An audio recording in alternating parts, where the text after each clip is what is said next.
kita segera waras gitu, tahu diri, sadar diri, dan kita nggak butuh pemimpin-pemimpin yang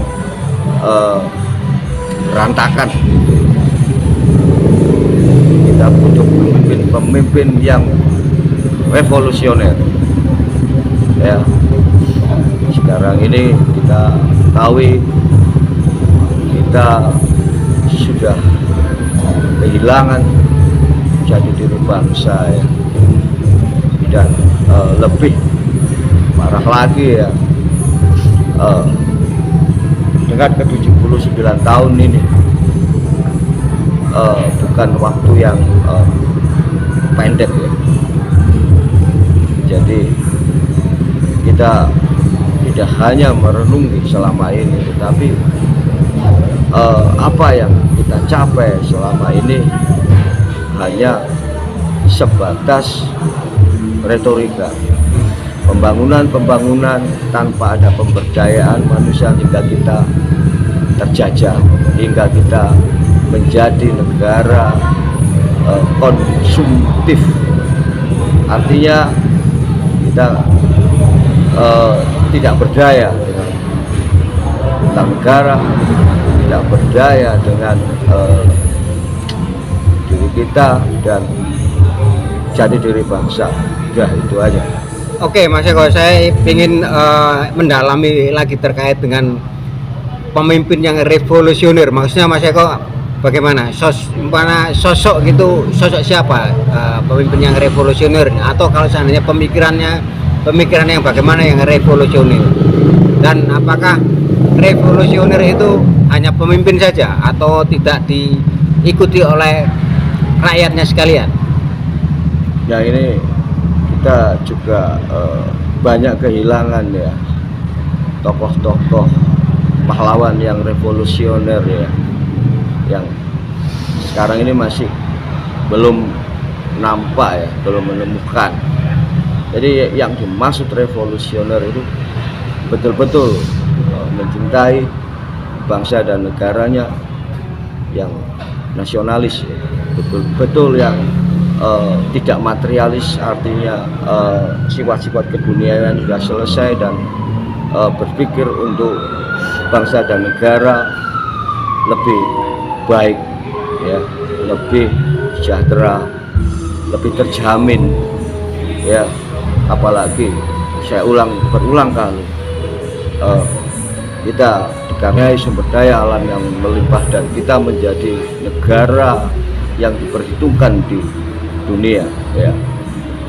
Jadi sangat kaya raya, tetapi kita mengetahui dalam pemberitaan yang terjadi di pelosok-pelosok daerah ya, banyak insiden hanya perkara kecil, sedangkan perkara yang lebih besar kita tidak pernah berpikir bagaimana menjadikan NKRI yang lebih baik, agar NKRI bukan harga mati tetapi NKRI kokoh tak tertandingi.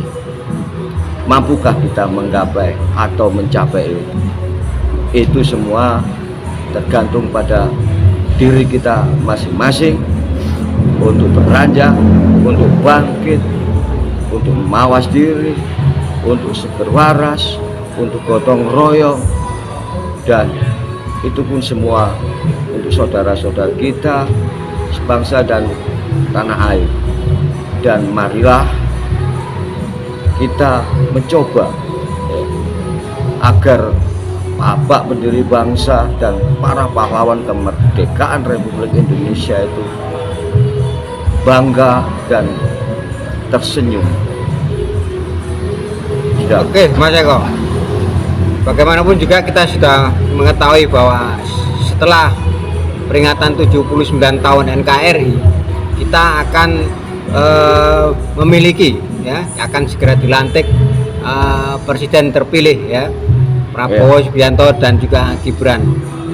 Apa pendapat Mas Eko? Apakah ke depan dengan bergantinya pucuk pimpinan di NKRI ini, apakah yang Mas Eko sebutkan sebagai harapan rakyat itu akan bisa diwujudkan di kepemimpinan Prabowo Gibran itu, atau bagaimana Mas Eko? Oke, jawabannya kita tidak tahu ya. Kita tidak tahu dan bisa jadi ada perubahan lebih baik, juga bisa lebih buruk. Ini saya katakan kita tidak tahu ya, dan semua itu kembali ke jati diri kita, bagaimana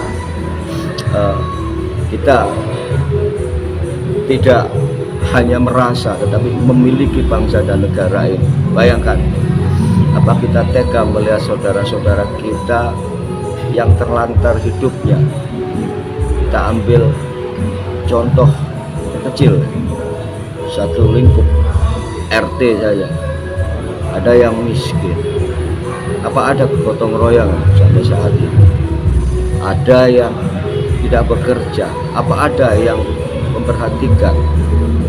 Ada fakir miskin? Apa ada yang mempedulikan? Ya, ini fakta yang terjadi. Jadi kita bertengkar sendiri ya, tanpa berpikir yang lebih besar untuk perbaikan, untuk kemajuan, termasuk untuk kesejahteraan. Hukum aja sudah seperti ini ya, belum lagi bidang yang lainnya, dan kita kedaulatan kita seperti nggak ada ya. Jadi kalau diulang, optimis nggak untuk presiden yang akan datang ini? Saya mah belum tahu ya, belum tahu, dan bisa lebih buruk juga, bisa stagnan tetap. Kalau lebih baik, saya masih pesimis kalau lebih baik, karena kita terpuruk ya, utang negara sudah mencapai triliunan ya. Apalagi menyangkut berapa wilayah yang digadaikan hingga sampai 190 tahun ya, betul. Bayangkan, kemerdekaan hanya 79 tahun, tapi kita menggadaikan tanah air 190 tahun. Mengapa tidak dijual saja sekalian? Dan ini kita juga nggak tahu, bisakah membatalkan semua kesepakatan ya, yang telah ditandatangani presiden yang saat ini menjabat. Bisakah?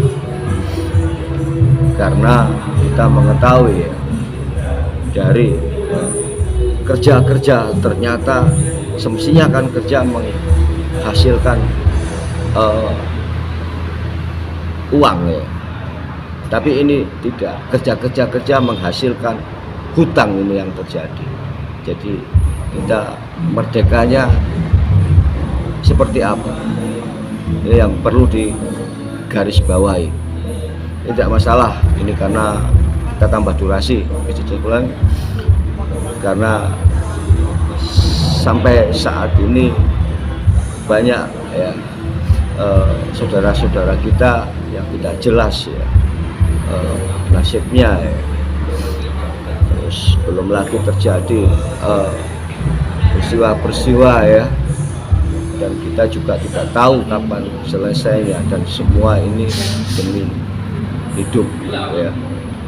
Dan 79 tahun ini ternyata kita masih gagal untuk mengentaskan kemiskinan ya, untuk mewujudkan keadilan sosial ya. Semua sudah kita rasakan seperti ini. Kita beragama pun juga terjadi gesekan, ya, kita beri kemanusiaan juga mengalami hal-hal ya di luar nalar, dan ini fakta yang terjadi. Jadi saya ulang, 79 tahun kita belum mencapai kemerdekaan yang sesungguhnya. Oke, Mas Eko, terima kasih.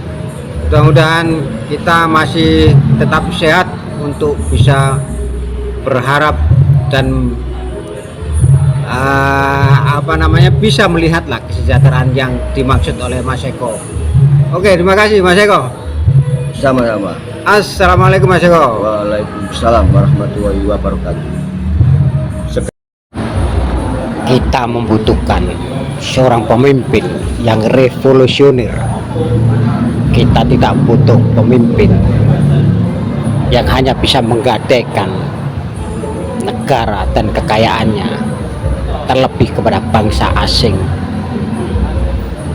Kita juga tidak ingin bahwa negeri ini sumber-sumber kekayaannya hanya dinikmati oleh segelintir golongan elit, golongan penguasa dan mantan penguasa, serta golongan pengusaha-pengusaha, terlebih pengusaha non-PRI.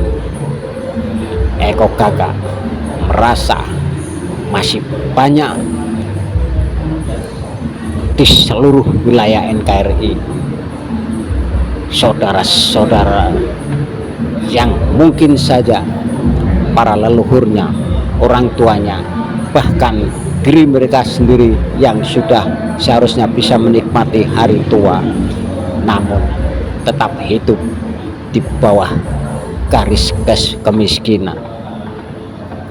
Eko Gagak bahkan juga mengatakan bahwa jika seorang pemimpin hanya bisa menggadaikan sumber kekayaan, kemerdekaan, sosial ekonomi, bahkan budayanya telah tergerus habis oleh budaya-budaya yang tidak bersumber dari NKRI, adalah sungguh sesuatu yang sangat naif.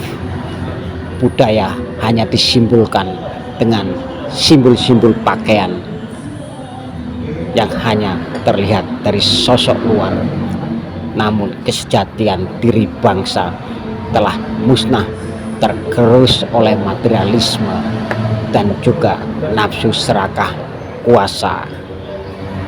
Karenanya di usia 79 tahun ini, harapannya terlebih jika nanti Prabowo Gibran sudah dilantik, benar-benar menunjukkan sosok pemimpin yang revolusioner, yang sangat cinta kepada nasionalisme sejati, menegakkan Pancasila dan Undang-Undang Dasar 1945.